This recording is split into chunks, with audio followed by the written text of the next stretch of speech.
kindly tell them to switch off their mics to avoid interference in the next. All right. Good afternoon, ladies and gentlemen.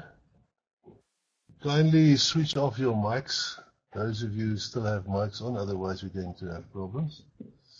My name is Frans Haupt. I've been an attorney for longer than most of you have been around. I was asked to come and do the remedial lecture on the High Court paper that you wrote, and some people did extremely well and others not so well. Just a general remark. This was, in a sense, an easy paper because there was no drafting involved at all. So it was basically theory. This is not typical paper that you can expect in the admission exam, where you will definitely be getting drafting questions. But let's see how we can deal with these questions and the possible answers. Now,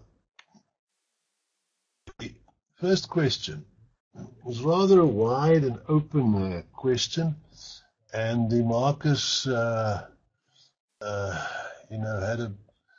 had a field day with just about anything that you said would have been correct.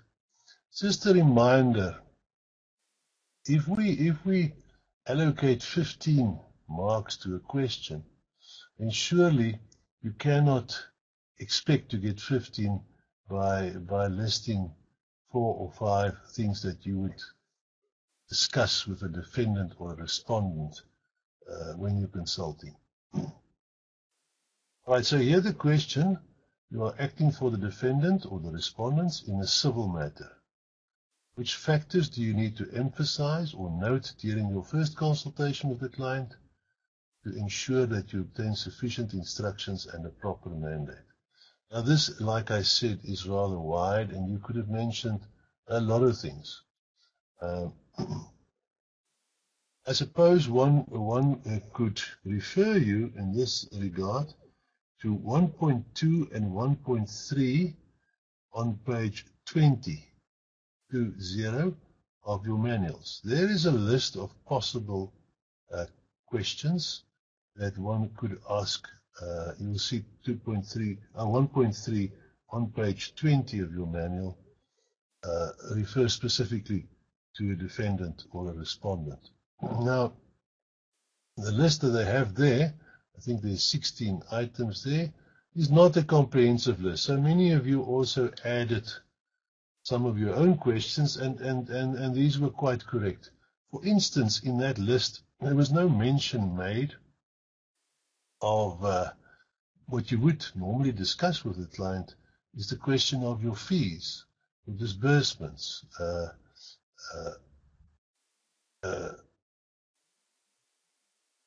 mandate from the client. Some firms have specific powers of attorneys and mandates that the client must complete. Also, no mention of what many of you mentioned was the fact that you could also tell the people about legal aid should they not be able to afford your your services. Okay, so I would think what one could have asked of this client is things such as, when did you receive the summons or the application? When was it served on you? Because that is important to know whether you still have time to enter appearance to defend, or whether you must first make sure as a default judgment not been granted. If the client tells you, I received the summons 6 weeks ago, chances are very good that the default judgment has been granted in the meantime, and then, of course, you would have to consult on things pertinent to rescission of that judgment. So you'll make a note of the date that you have to file the intention to defend or the notice to oppose. You would, of course, also obtain all the relevant facts from the client by going through the summons or the application, the affidavit, paragraph by paragraph, in order to make sure what the client's response to the averments in the summons or the affidavit is. You would also inquire from the client whether there's any documentation, documents matter that the client has or that he can obtain. In this way, you could then also, depending on the type of case, and that's why I said this is a rather wide question, you could also ask questions regarding whether an inspection in loco is necessary. If this is a contractual matter, of course not. But if it's a delictual matter, let's say a motor vehicle collision, you might find it necessary to go and have an inspection in loco. Then there are various other things that you would have to consider, or let's call them more technical or special, typical special plea defenses. You would obtain the instructions on the locus standi to establish whether there's misjoinder or non-joinder. Prescription, when did what occur? Because you always have to consider prescription. People, I can hear there's somebody's mic is still on. Please switch off the mic. You would have to consider whether there's not a possibility of pleading by way of a special plea arbitration. Ask the client, have you been with another attorney? Has this matter not perhaps been with another attorney? Because this could be lis pendens, or even res judicata. Those type of things. Witnesses, very important. At this early stage, to try and find out whether there are witnesses, and of course obtain their particulars. By the way, many of you did a very prudent thing. You would also ask, apart from the client's personal particulars regarding address, etc., you would also ask for the address or the contact details of next of kin. Those of you in practice know that sometimes it's very difficult to get hold of a client, and then it can be very useful to have the particulars of family members or friends.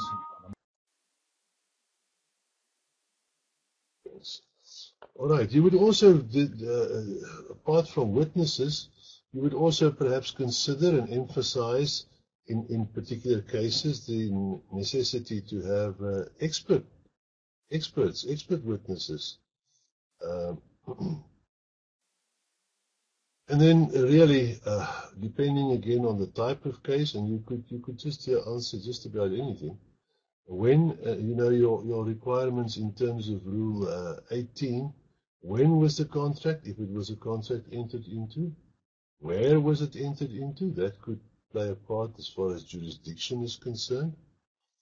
Who acted on behalf of the parties? It could be important. Whether the agreement was oral or written, that type of thing. The same if you went from the position of this being a delictual claim, the delict, your client's version of what happened, did your client suffer any damages? Is there a possibility of a counterclaim? That's the type of thing the examiner wanted you to discuss. Is there a possibility of a settlement? And on what basis?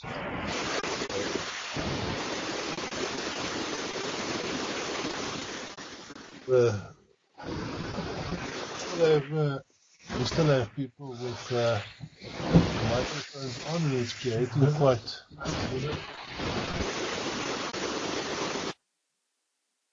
This one. Mr.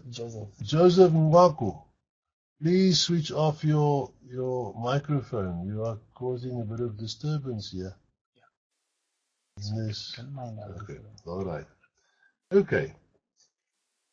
So as you can see, you could have asked a lot of questions, and basically for each and every question that you asked, you got your mark. Just bear in mind, if a question counts 15, then there should be not just an answer containing 4 or 5 things that come to mind. All right, so can we move on then to can we move on to question 2 then? And question 2, which will appear on your screens in a while.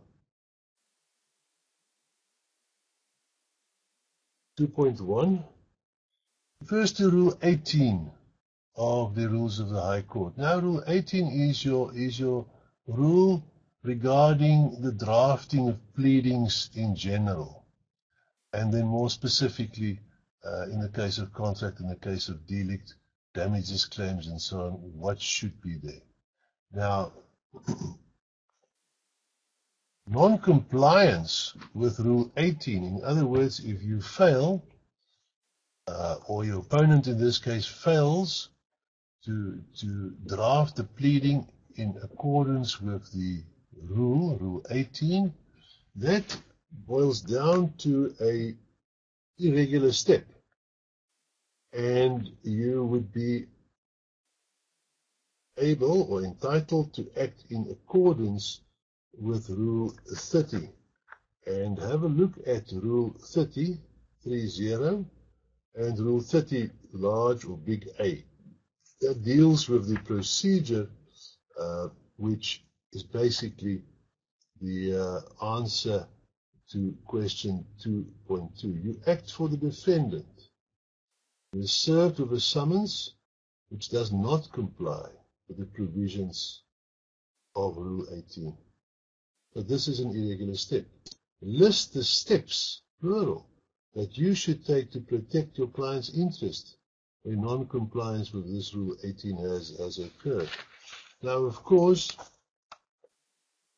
that you will find in your manuals on page 62. You have to, within 10 days after becoming aware of this irregular step, in other words, after it was served on you, this summons served on you, not complying with Rule 18, you've got 10 days to give notice to your opponent to remedy or to remove the cause of complaint. And if he fails to do so, then you can apply to court for the court to set aside this irregular step. Just remember one other thing that's important here. You may only raise the irregular step before you yourself have taken any other further step. So you can't, if there's a problem with the summons, you can't proceed to file a plea. Then you've taken a further step, a procedural step, and then you cannot sort of ex post facto raise irregular step. Right, so that you'll find on page 62, and the relevant rule is Rule 30. Right, let's move on to the next one, 2.3. This question was about the Rule 37 pre-trial conference. And all the examiner wanted to know is, what is the fundamental purpose of the Rule 37 pre-trial conference?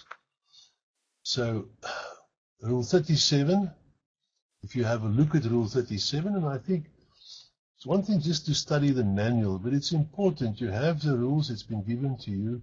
When you study the relevant pages in your manual, to have a look at the rule.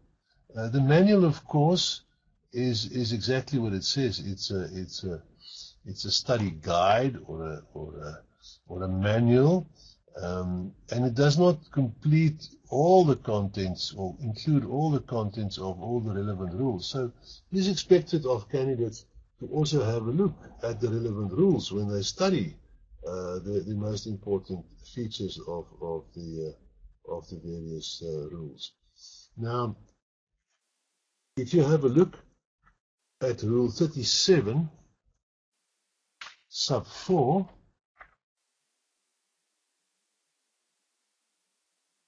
you'll see that each party shall not later than 10 days prior to the pre-trial conference, furnish every other party with a list of the admissions which he or she requires, inquiries which he will direct and which are not included in the request for particulars for trial, and other matters regarding preparation for trial which he will raise for discussion.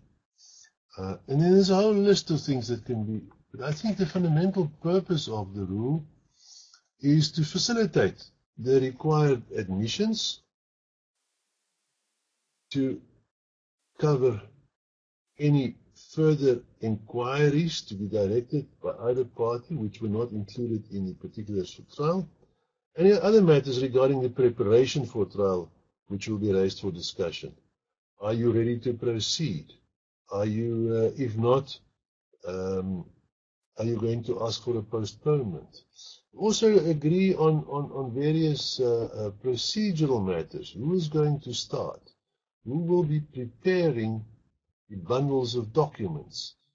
Things like that. Which brings me to another point.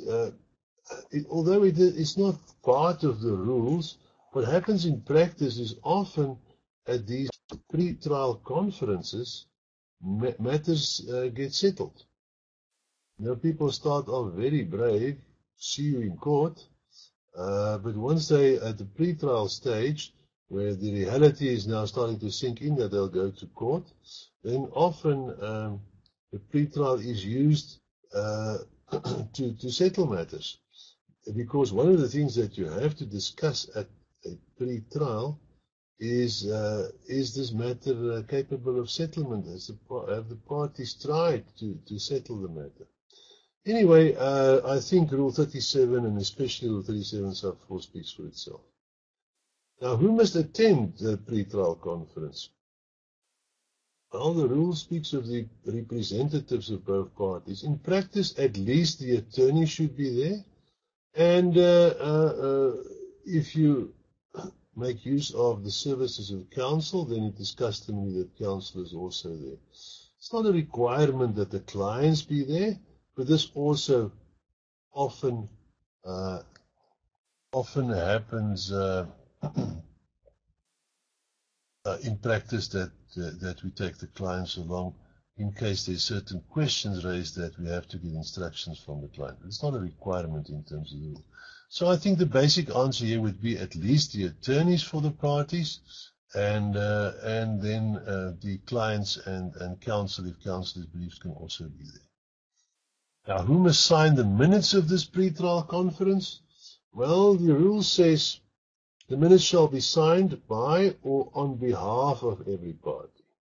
So one would, of course, if these parties are not represented, they would sign themselves. Otherwise, in practice, again, the attorneys would sign it. But if you said it shall be signed by the parties or by their legal representatives, that would have been sufficient, either of those. Because the rule simply says, like I said, the minutes shall be signed by or on behalf of every party.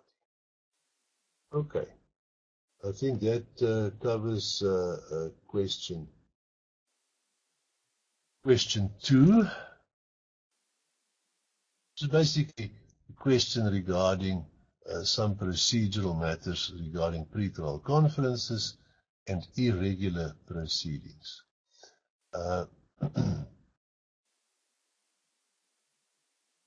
I'm going to move on to the next slide, which deals with question 3.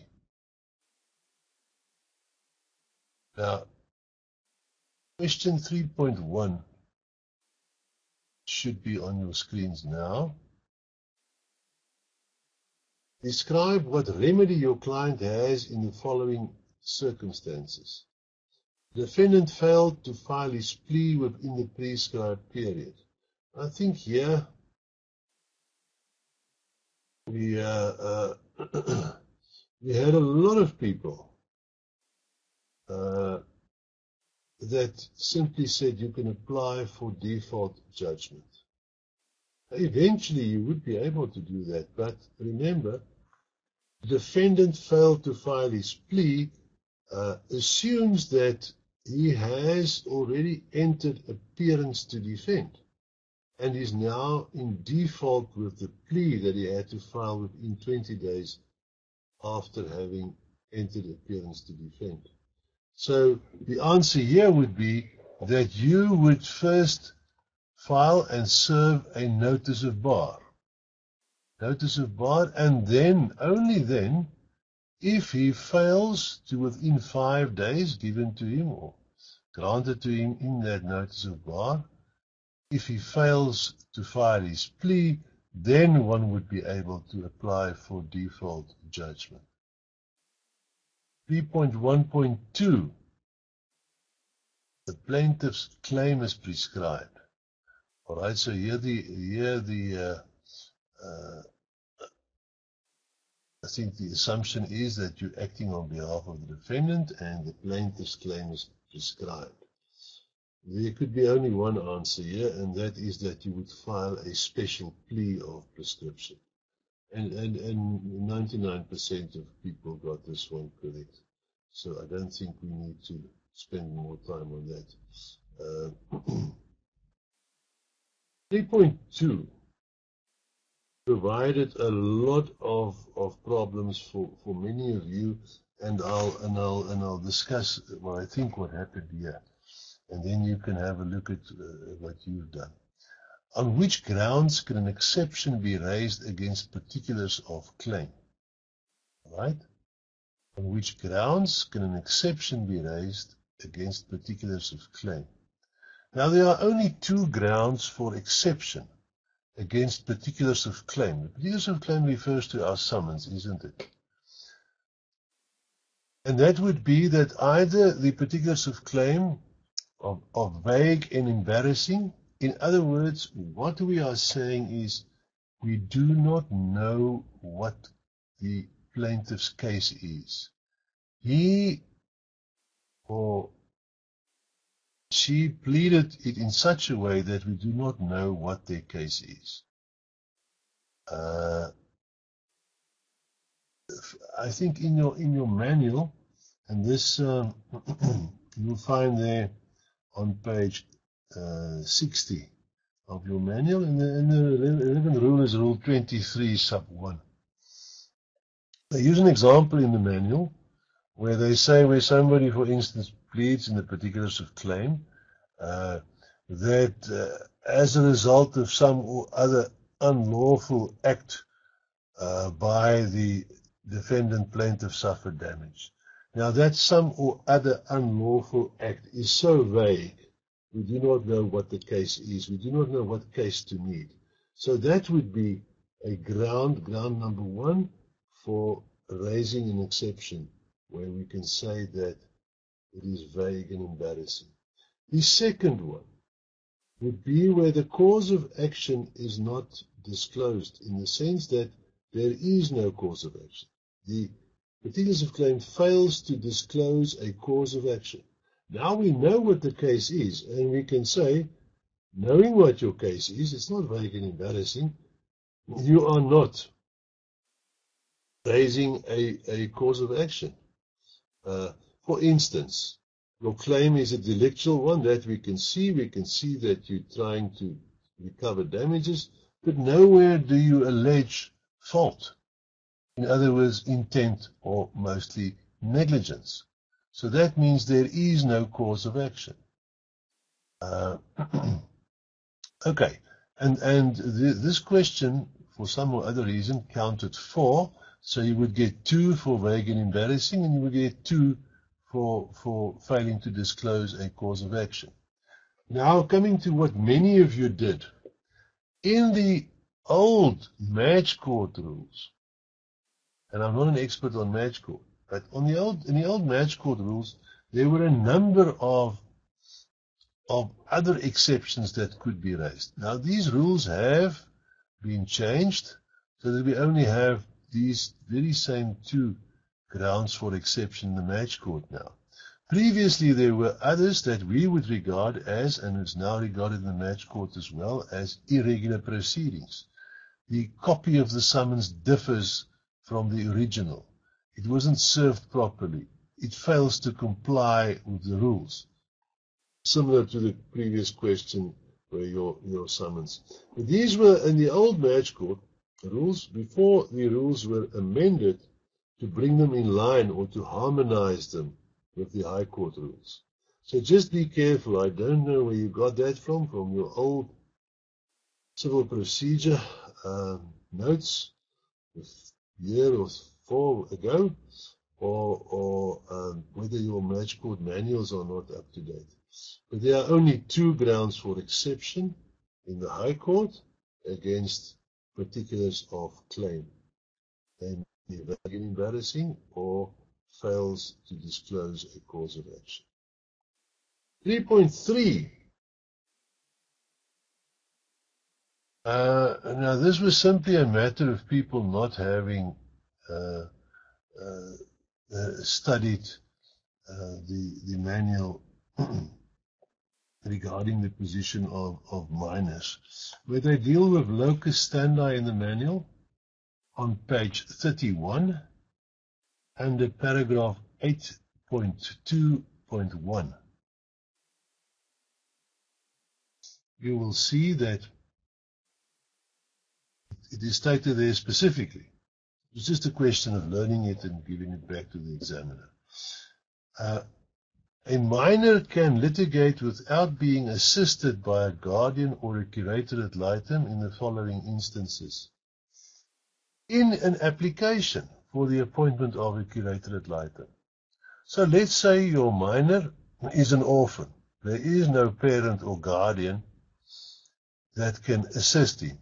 And he wishes to institute a claim, let's say against the Road Accident Fund, or loss of future maintenance because of the death of his parents in a motor vehicle collision. Now he cannot litigate unassisted, being a minor. He does not have locus standi. What must happen? He must apply for the appointment of a curator ad litem. So that would be a case where he could litigate, so to speak. He could bring an application for the appointment of a curator ad litem and without being assisted. After the curator ad litem has been appointed, then of course that curator ad litem will assist him. Then we also have 2 other instances where a minor can litigate without being assisted by a guardian or a curator. The first one is where a minor wishes to get married. So he's still a minor. He needs the permission of his parents or her parents to get married, and he or she and the parents for some or other reason refuse permission. Now, of course, he can approach the court being the upper guardian of all minors, for permission to get married without the parents' consent. All right, but then the court must grant the permission. That would be another example. And then in all other cases, by leave of the court. In other words, where the court grants him leave to sue unassisted. And some of you got very close with this one by saying that the court could consider the fact that he's nearly reached the age of majority, that he knows full well what this case is all about, etc. Yes, and I think the markers took those type of answers into consideration. But then the 3 grounds, let's repeat them. Application for a curator ad litem, where the court grants him leave to sue unassisted, and in an application for leave to marry without the parents' consent, where they withhold this, and he's of the opinion that this withholding of the consent is unreasonable. 3 marks for that. Many of you here would say things such as he can sue unassisted if he's assisted by a curator ad litem. Now that makes no sense. Then he's not suing unassisted. Or some people would say once he has reached the age of majority, then he's no longer a minor. Or some people would say when the minor gets married, of course then it is regarded that he's now no longer a minor. So again, he's not a minor then litigating without being assisted. So this was about a minor, somebody under the age of 18, not emancipated, not married, who wishes to sue or bring an application without being assisted. Right.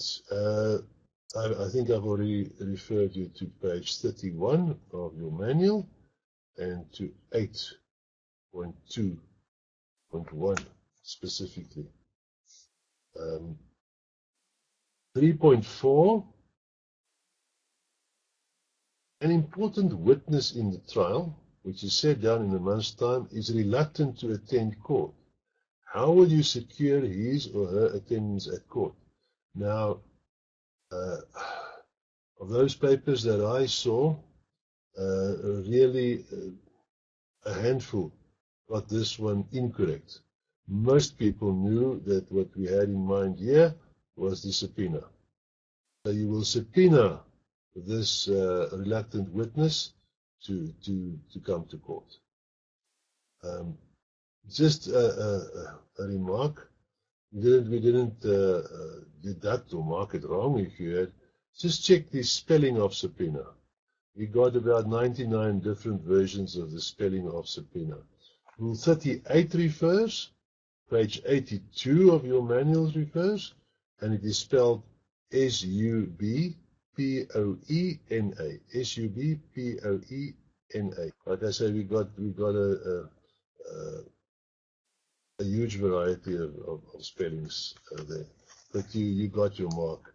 If we could see at least that this is what you have in mind. Right, now comes the real problematic question, and I'll explain what happened here. Question 4, counting 15 marks, started off by giving you a set of facts. Action against your client was dismissed with costs, and now you have instructions from your client to proceed with the appeal. Now, this already is a bit problematic. On behalf of your client, you have made an application for leave to appeal against the judgment and order of the trial judge. Leave has been granted to appeal to the Supreme Court of Appeal. The judgment was delivered in the South Gauteng High Court. You have been granted leave to appeal against the whole of the judgment and the order. Okay, so as you know, appeals from the Madge Court to the High Court, in civil matters, there is an automatic right of appeal. When it's about an appeal from a provincial or local division of the High Court to the Supreme Court of Appeal, then one would first have to apply for leave to appeal, which according to the set of facts you have done, and done so successfully, leave has been granted to appeal. And then 4.1 asked you what aspects of the appeal must be dealt with in the power of attorney. Now,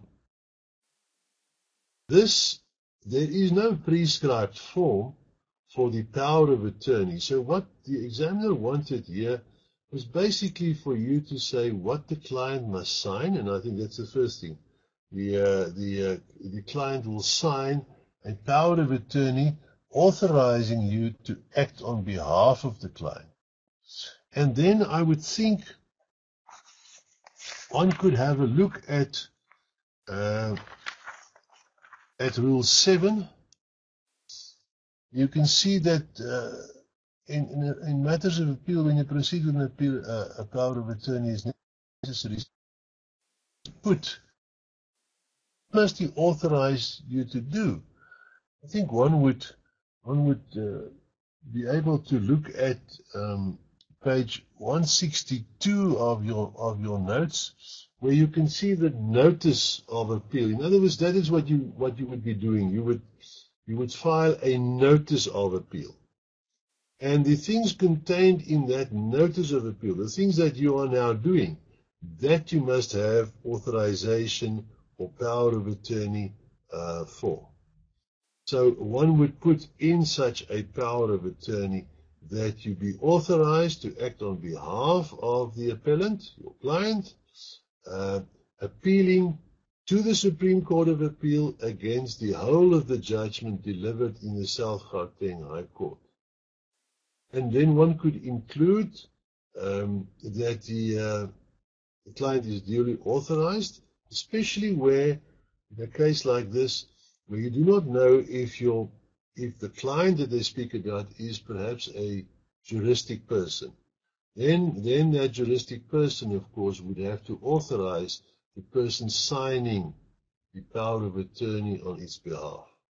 All right, so that counted 5 marks. Again, like I said, there's no set prescribed form, so as long as we got the idea that this guy is authorizing you, his attorney, to appeal against the whole of the judgment and the order from the South Gauteng High Court to the Supreme Court of Appeal, you got your marks. Now, not too many problems there. But the problem came in was with 4.2.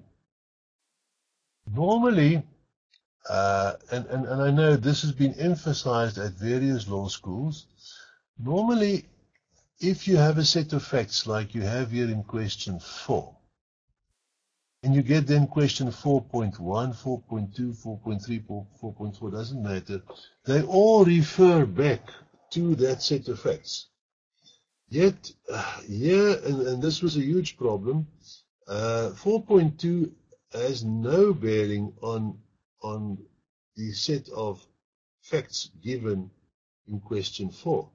It simply asks of you to list the information which must be set out in the long form notice of motion in the application procedure. Now, I think it is also well known that we do not expect of you to know the notice of motion long form to such an extent that you study it by heart and that you can draft it, because these are pre-printed forms or forms that you can get of any software package on your computer. However, what the examiner wanted here was what would you include in that blank long form notice of motion. And of course, you would include the names of the parties that you would have to put in, the relief that you would be seeking, the date of set down if unopposed. Remember your long form, and you'll find the long form on page 236 of your manual. The long form simply, unlike the short form, it doesn't say kindly take note that application will be made on behalf of the above named applicant on this date for an order in the following. The long form simply says that take note that application will be made for an order in the following terms, and then we set out the relief. And then right towards the end of that form, you'll see that we warn the respondent, should he fail to oppose and file his opposing affidavit, then we will apply on a given date for a default order. Right? So I think it was important to say that the date of the application, if the matter is unopposed. Then, of course, in that long form, there's also provision for an address that you have to provide within a radius of 15 kilometers.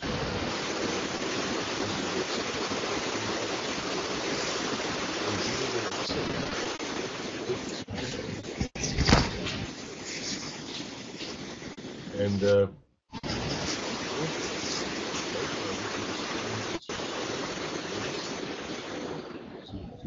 file his opposing his notice to oppose and his opposing affidavit. In this long form, the other thing that you must mention, of course, is the affidavits that you use in support of your application. All right, so if you have a look at the long form, as you will find that on page 236 Or it's also in the back of your rules, of course, form 2 sub A, 2A. That's the long form notice of motion. You can see what you should have put there. Okay, so now many of you tried to force a notice of appeal into this long form notice of motion, whilst 4.2 had nothing to do with appeal. And this created quite a debate here amongst attorneys, and we all felt that what should have happened was that question 4.2 should have been question 5, a separate question. So we gave you the benefit of the doubt. What we did was to, for those who were clearly misled by 4.2, we did, and who tried to do a notice of appeal here, and never got to the long form notice of motion, which, by the way, you don't use for your notice of appeal. We simply discarded that. We said we're not going to penalize you. So your papers, those of you who were misled by this question, your papers in fact counted out of 40. There were a number of people who were not misled, who apparently then saw that this is something else required and it has no bearing on the set of facts in question 4. And in order not to prejudice them, we did mark 4.2, and generally those people also did well. So some of you will find that your marks counted out of 50, while in other cases it counted out of 40. We gave you each and every case. We gave you the benefit of the doubt. So whatever you would have done better with it counting out of 40 or it counting out of 50, we did give you the benefit of that. All right. I see a note here that some people cannot hear or cannot hear properly. This session is being recorded and it will be made available to all the participants. So don't worry too much about that. Right. So just to summarize, what we wanted what the examiner, it's not me, what the examiner wanted in 4.2 would be the form of order sought, the date of set down if unopposed, the appointing of an address within 15 kilometers where you would accept notice and service of all documents, the date by which the respondent is required to notify the applicant in writing whether he intends to oppose such application, the affidavits filed in support thereof, and then the request to the registrar to place the matter on the roll eventually. So I think one could also have included that the request to the respondent to supply from his side also an address within 15 kilometers from the seat of the court. If your address is not within 15 kilometers, then that's when you use a correspondence attorney whose address is then within, in terms of the rules, within the 15-kilometer radius from the seat of the court or the office of the registrar, which is basically the same. All right, so I think we have now dealt with all the questions 1 to 4. You are welcome, if you have any specific question, to type it, and then I can deal with those. So far, the only remarks that I got was from 1 or 2 people who can't hear properly or not at all. And like I explained, the session is being recorded and will be made available to all the participants.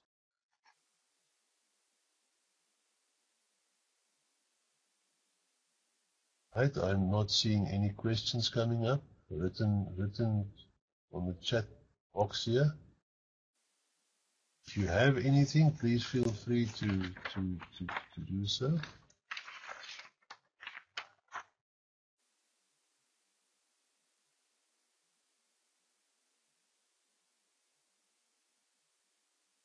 All right, if there's no questions,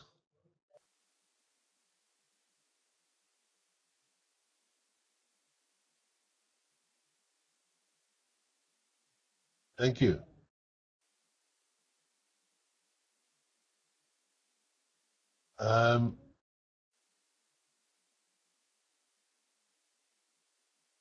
I have a question here. Are we going to write a supplementary exam on the subject? I am unfortunately not in a position to answer that. I was just asked to do the remedial. I'm not involved in the organizing at all.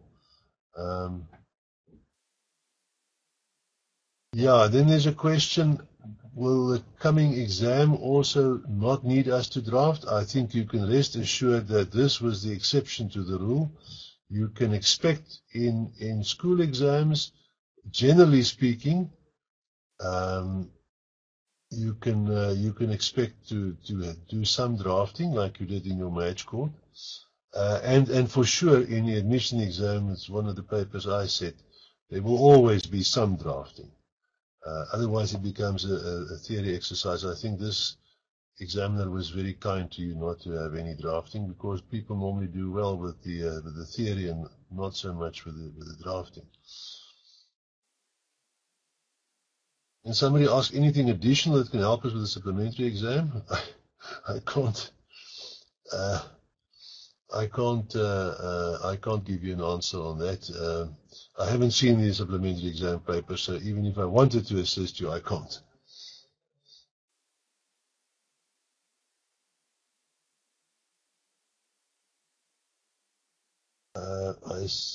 Yeah. The supplementary is apparently on the 8th of September.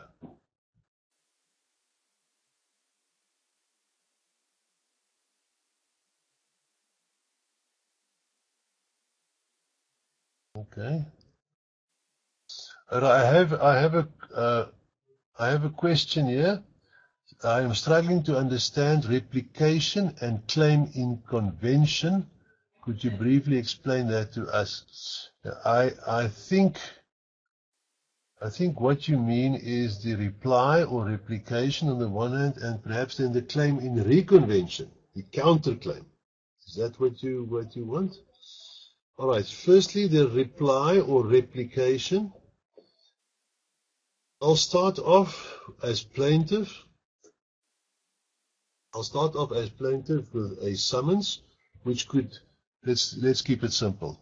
Let's say it is a combined summons, so our particulars of claim is attached to the summons. The defendant will then, after having entered appearance to defend, will then file his plea. And if he has a counterclaim or a claim in reconvention, that is then filed simultaneously with the plea. The plaintiff can then reply to the plea.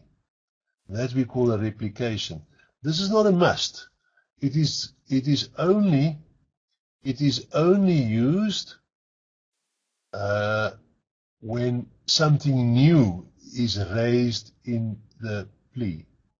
So we do not use the replication or the reply simply to repeat what we have already said in our particulars of claim. It's not like you're having a fight with your spouse or your boyfriend or girlfriend and you keep on repeating the same things. Replication only used if something new is raised in the plea by the defendant.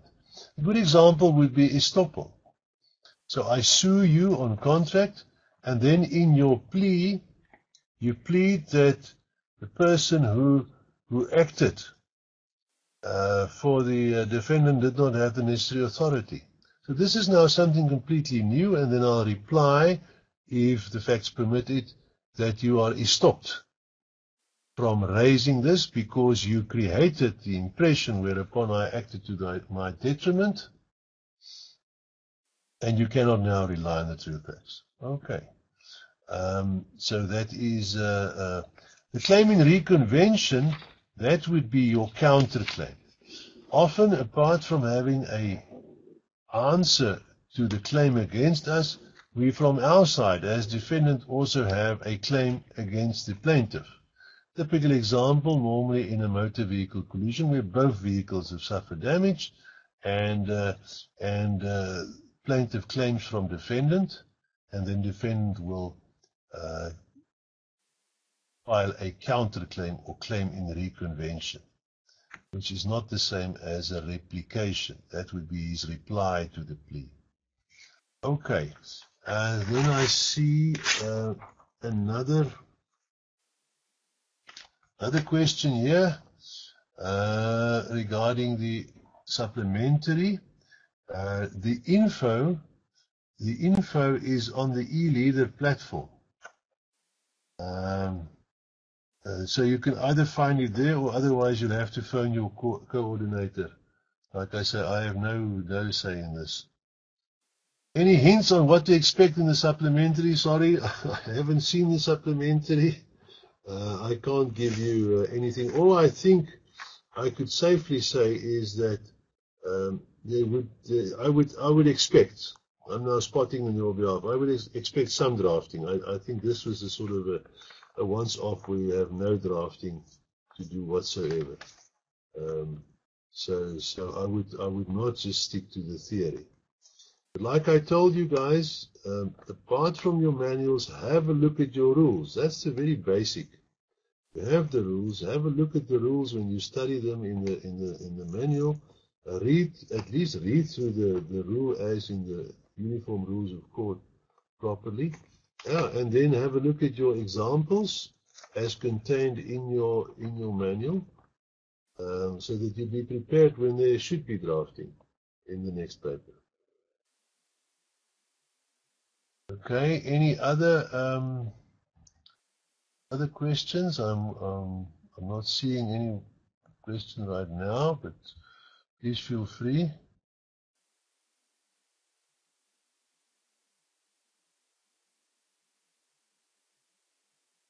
Okay, when can we expect the recorded notes? Again, this is not, I'm not working here at LSSA Lead, so I have nothing to do with the admin of this thing. But I suggest that you will again find that on the eReader platform, or otherwise you'll have to phone your coordinator. I can perhaps also ask. Okay, I have somebody here with me who says that it should be available by tomorrow. Okay, so tomorrow, recorded notes. Sibolelo, that answers your question? Okay, thanks.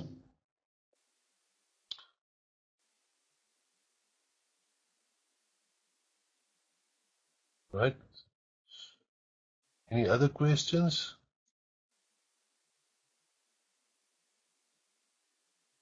So at least now we know that the supplementary is on the 8th of September, and that the recording hereof you will have by tomorrow.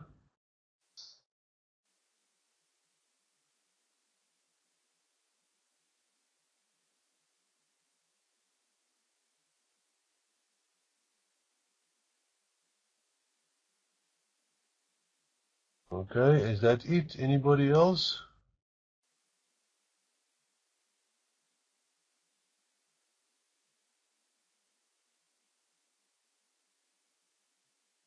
All right then, guys, it seems as there are no further questions or remarks. Then all I can say is best of luck with the supplementary, those of you who have to write supplementary. I hope it goes well. Thank you.